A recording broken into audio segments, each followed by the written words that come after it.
to Inside the Caribbean. Good day, I'm Hume Johnson. We begin in Jamaica.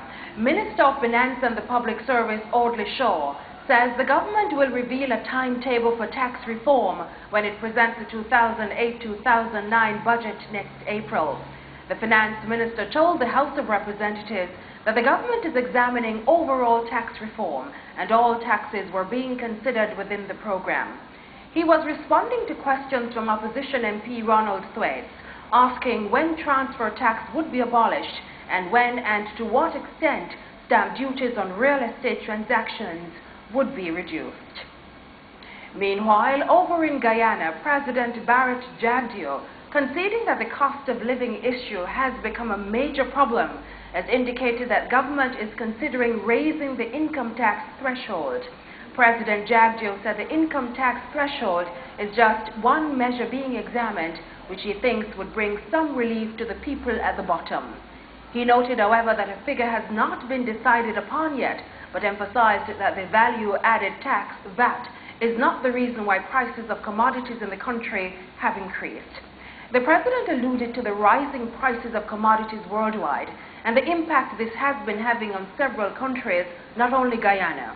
He attributed the increased prices in Guyana to three major factors: the rising cost of living worldwide, the decreasing value of the United States dollar, and the continually increasing prices for oil on the world market.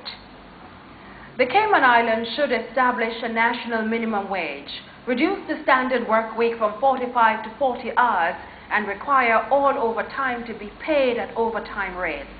These are some of the recommendations made in a study by Caribbean labor and management consultant Samuel Goulseran. It was commissioned by the Ministry of Employment earlier this year. The report also reviewed the Department of Employment Relations and recommended an organizational overhaul, including the appointment of a labor magistrate or commissioner to hear cases involving workplace disputes.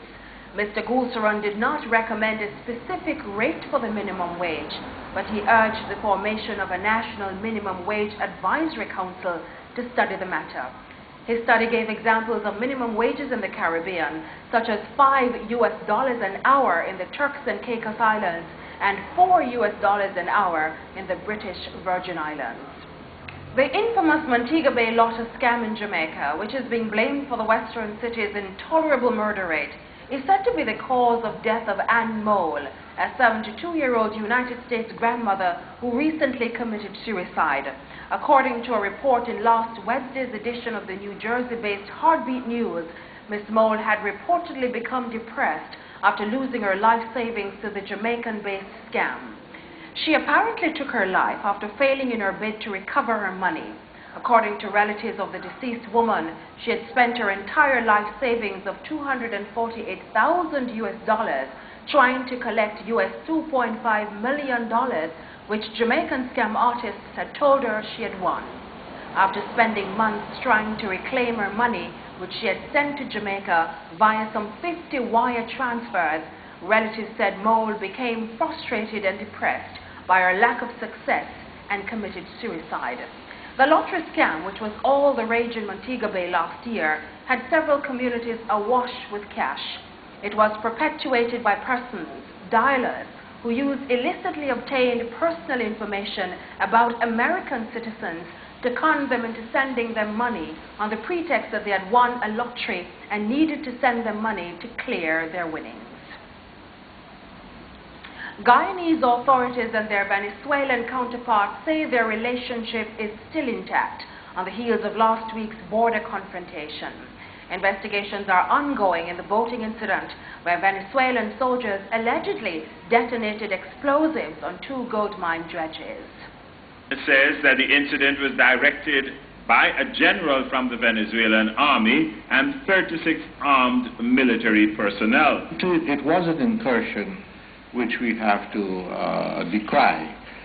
In the interest of good relations with Venezuela, we have opened a dialogue. According to the Guyanese military and reports reaching the capital, Venezuelan troops used plastic explosives to destroy the two river dredges Thursday, deploying helicopters and boats.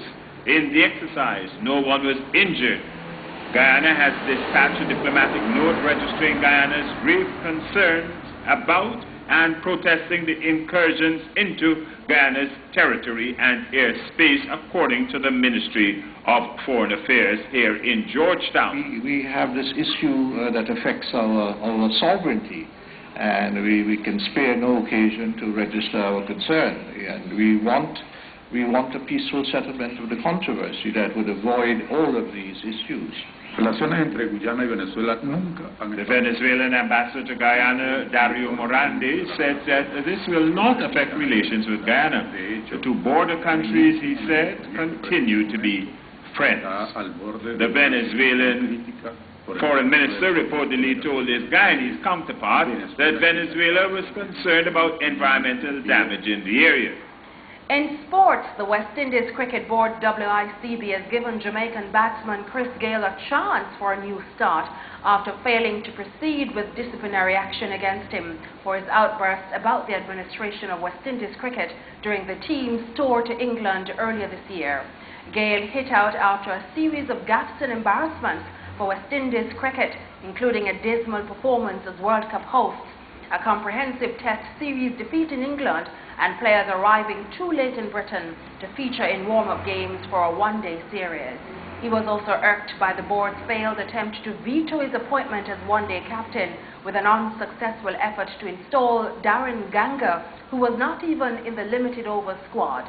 Gayle was criticised as a youngster for not showing sufficient respect to senior team members, and recently railed against curfew rules preventing players from partying during tours. Those were the stories inside the Caribbean today. On behalf of the entire production team here at JNN, I'm Hume Johnson. Thank you for watching.